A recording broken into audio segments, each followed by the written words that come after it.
Tu aimes Domotique Chronique? Découvre 5 minutes Domo, le nouveau format court qui va à l'essentiel en 5 minutes chrono. Le temps d'un café, un trajet court ou entre deux réunions, reste informé sur la domotique en toutes circonstances et sans blabla inutile. Et surtout sans perdre de temps. 5 minutes Domo, le nouveau podcast Domotique Express, est déjà disponible sur toutes les plateformes. Ne perds pas de temps. Bienvenue sur Domotique Chronique, le podcast qui décrypte et explique la domotique et plus largement la maison connectée afin de la rendre simple et surtout accessible pour tous.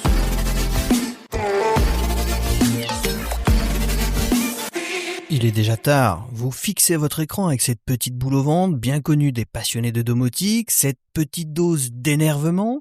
Vous avez juste essayé de faire fonctionner cette nouvelle automatisation, mais Home Assistant vous renvoie un message d'erreur incompréhensible en rouge, ça vous rend dingue. Vous avez l'impression de devoir devenir un développeur informatique juste pour que la lumière du salon s'allume correctement. Et si je vous disais que vous n'êtes plus seul? Imaginez un instant qu'un expert technique, un véritable copilote, qui connaît votre maison sur le bout des doigts, vienne s'asseoir à côté de vous. Vous lui dites simplement « Je ne comprends pas l'erreur, explique-moi pourquoi ça ne marche pas et corrige-le ». En quelques secondes, il trouve le problème, vous l'explique avec des mots simples et l'automatisation fonctionne. Et non, vous ne rêvez pas. Ce copilote, ce n'est même pas votre serviteur, c'est l'IA, l'intelligence artificielle. Et grâce à cette petite révolution, vous allez pouvoir implémenter dans votre domotique l'IA plus que ce que nous avions fait, puisque nous avions déjà réalisé un épisode sur l'implémentation de 5 axes autour de l'IA. Mais vous allez voir que maintenant, on donne carrément les clés de la domotique à l'IA et c'est l'IA qui va vraiment être votre expert technique au sein de votre installation domotique. Vous allez simplement la superviser, lui donner des ordres et elle s'exécutera et votre système domotique n'en sera que plus fonctionnel et performant. Et oui les amis, on y est, le futur de la maison connectée, c'est vraiment maintenant. Jusqu'à présent, on a cru que quand on avait un point de blocage sur la domotique ou une configuration au sein de cette domotique, on allait demander de l'aide à ChatGPT, Claude ou Gemini. Le problème, l'IA est assez aveugle dans ce contexte, elle vous donne du code générique qu'il faut ensuite adapter péniblement à votre propre système, à votre situation, donc il faut quand même remettre les mains dans le code. Aujourd'hui, l'objectif de ce podcast et du guide référence, c'est avant tout de vous présenter un autre canal d'exploitation de l'IA avec la domotique. Pour cela, nous allons faire appel au protocole MCP, le Model Context Protocol. Concrètement, MCP, c'est un pont virtuel que l'on construit entre l'instance domotique, le système domotique Home Assistant, et l'IA, l'intelligence artificielle, Claude, en l'espèce, l'IA d'Anthropic, qui est, selon moi, la plus performante quand il s'agit de faire du code informatique, du développement. Ce pont va permettre à l'IA de voir vos appareils, votre instance domotique, d'avoir un accès le même que vous, donc d'avoir accès à l'intégralité de votre base de données, de vos capteurs, de vos automatisations, des applications, de toute votre configuration et de tout l'historique. En gros, l'IA, tout comme vous, va pouvoir avoir accès aux différents menus de votre domotique, sauf qu'elle a vraiment des connaissances techniques poussées et va pouvoir vous accompagner dans des démarches et des configurations que soit vous ne seriez pas aventuré tout seul, soit vous n'avez même pas connaissance qu'elles existent. Avec cela, l'IA va vraiment comprendre l'état de votre système, l'état de tous vos capteurs, et donc va pouvoir facilement interagir avec vous et interpréter avec vous et avec la domotique le besoin que vous avez pour vous aider à le mettre en œuvre. En gros, elle n'est plus aveugle, l'IA a la pleine compétence, la pleine connaissance de votre système domotique, elle vit dans votre écosystème et donc elle va pouvoir vous accompagner et vous épauler techniquement comme il se doit. Alors, qu'est-ce que cela veut dire au quotidien pour vous? Vous qui voulez juste une maison qui fonctionne sans prise de tête finalement.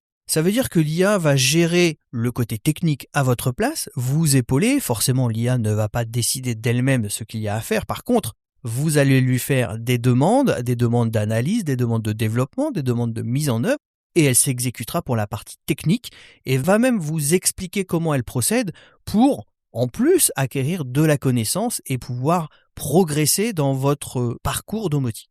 Il y a plusieurs aspects de l'utilisation de Claude au travers de MCP. Le premier, c'est pour construire et coder. Vous ne vous tapez plus une seule ligne de YAML, vous demandez simplement à Claude, crée-moi une nouvelle automatisation pour déclencher le portail quand j'approche à 500 mètres de la maison. S'il fait nuit, dans cette même automatisation, allume les lumières du garage, du parking et de l'entrée. Et puis peut-être déverrouille ma porte ou réactive ma consigne de chauffage. Vous pouvez tout à fait lui demander ce genre de choses et l'IA s'exécutera et le fera pour vous. Elle vous créera l'automatisation, vous donnera même un nom. Si vous avez une convention de nommage, elle s'alimentera de cette convention de nommage pour trouver un nom qui se rapproche au plus juste de votre besoin, pour avoir une automatisation avec un nom qui va vous parler, mais surtout qui va respecter votre convention de nommage. Et ça, je trouve ça assez super. Mais en plus, elle va vous expliquer ce qu'elle fait. Vous n'aurez alors qu'à vous rendre dans votre système Home Assistant, dans le menu de configuration, le menu automatisation, cliquez sur le nom que l'IA a donné à cette nouvelle automatisation et vous y verrez tout le détail. Vous pourrez la tester, l'IA aura déjà tout implémenté. À la différence de demander à une IA non connectée de créer le scénario, vous allez copier-coller le YAML, ici vous n'avez même pas à pointer sur vos différentes entités. L'IA connaît, si vous avez bien fait votre demande, l'IA connaît l'équipement qui pilote le portail, connaît le module qui pilote la lumière de l'entrée, connaît le module qui pilote votre porte de garage, la lumière du parking, le chauffage, bref, l'IA sait déjà tout, connaît toutes vos entités et va pouvoir créer de bout en bout le scénario domotique sans que vous n'ayez à changer quoi que ce soit ou à ajuster quoi que ce soit à l'intérieur du code. C'est assez bluffant, mais je vous garantis que ça fonctionne.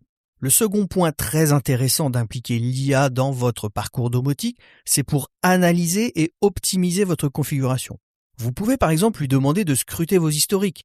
Analyse ma consommation électrique du mois dernier, dis-moi quels sont les appareils les plus gourmands et comment je peux optimiser mon chauffage par exemple ou la consommation des appareils les plus énergivores.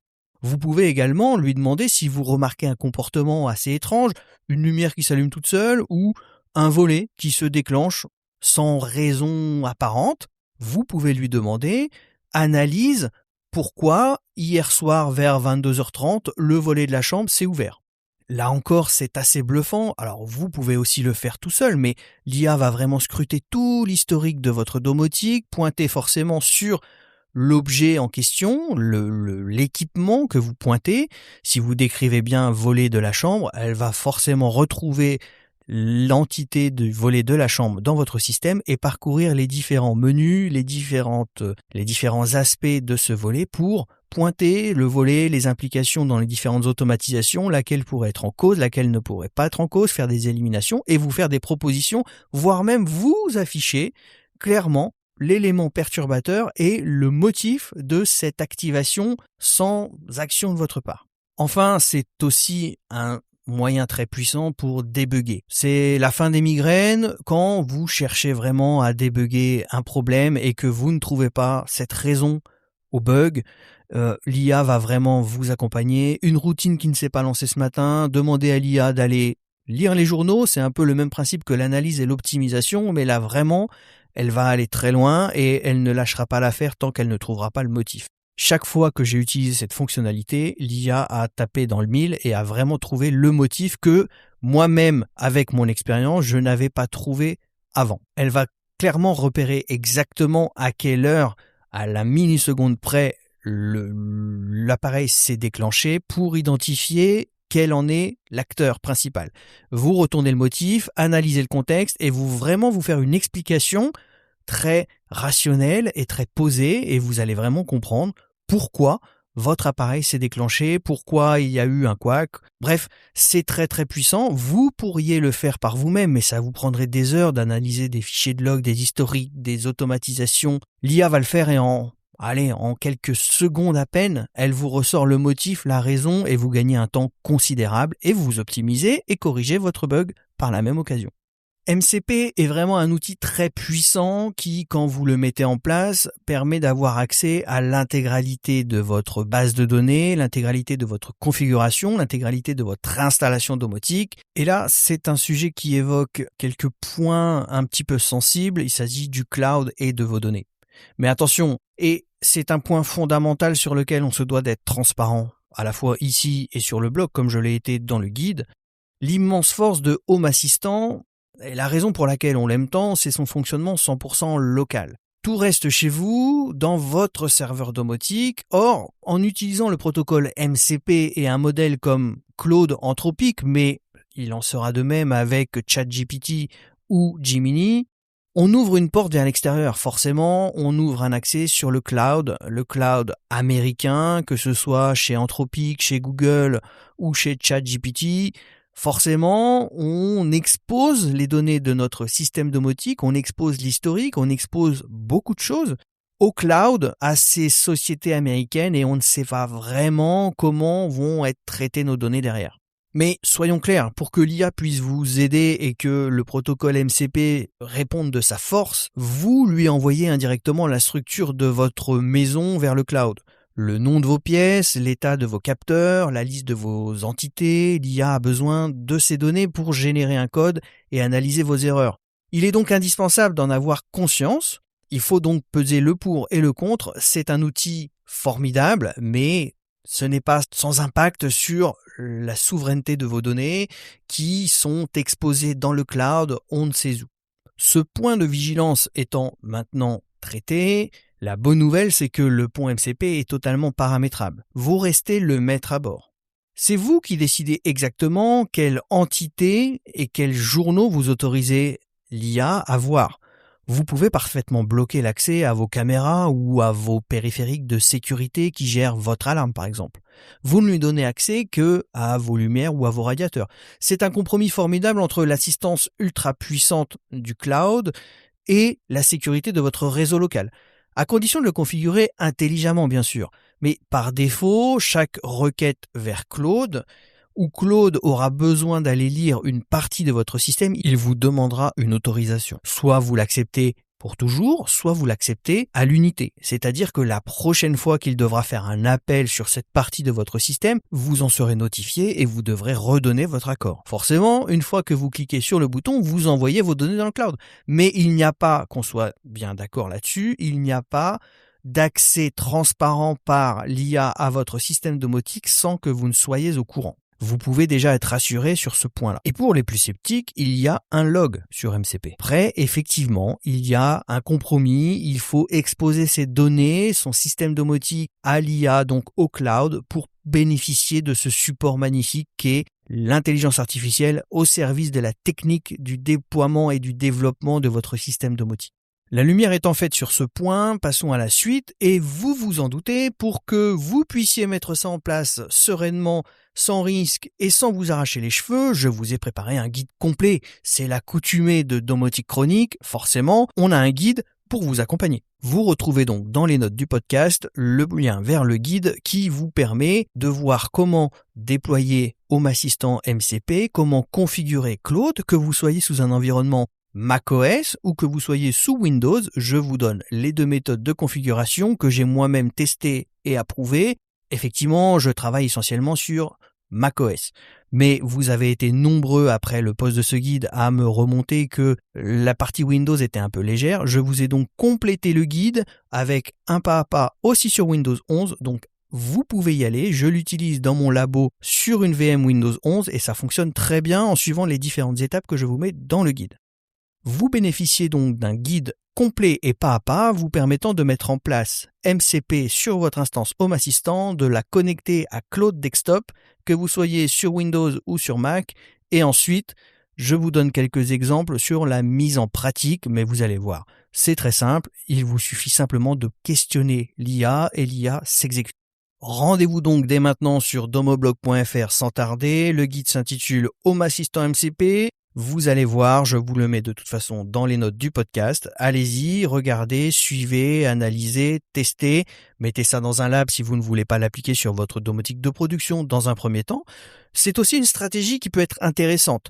Je vous propose aussi cette alternative, c'est-à-dire que vous ne le déployez pas dans votre système domotique en production.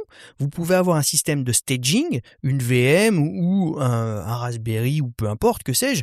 Vous y installez MCP, vous y déployez votre code et ensuite vous le dupliquez vers votre système de production. Ainsi, votre instance Home Assistant de production ne sera pas exposée dans le cloud, simplement une instance de test, mais votre réel système domotique qui gère l'intégralité de votre maison en production, lui, sera totalement décorrélé de l'IA, mais vous pourrez quand même mettre l'IA à profit sur votre staging.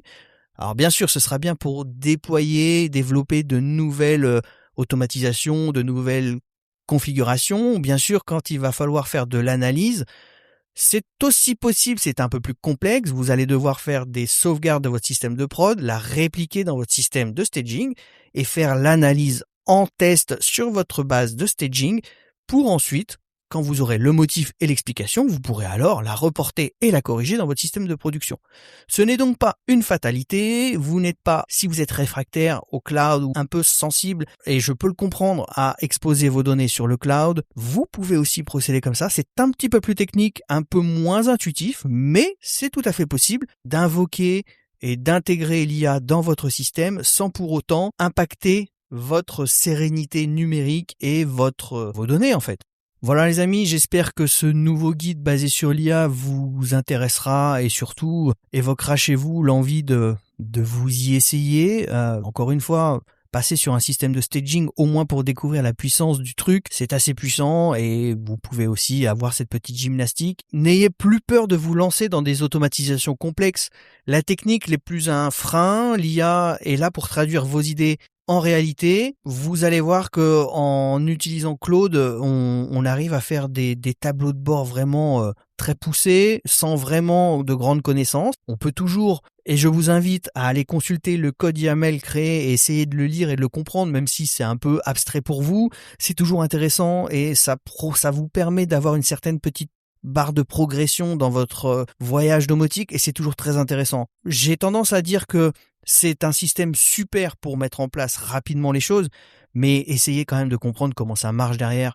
La domotique, c'est bien quand on sait comment ça marche et quand on sait comment le système réalise les choses. Déjà, c'est bien pour comprendre et pour essayer de débugger et comprendre ce qui ne va pas dans votre système, mais c'est aussi très bien pour vous, pour votre connaissance personnelle, pour votre parcours domotique, comme j'aime l'appeler. Vous allez progresser grâce à l'IA d'une manière fulgurante, bien plus que avec mes guides, par exemple. Même si mes guides sont complets, l'IA va vous permettre de faire instantanément ce que vous voulez.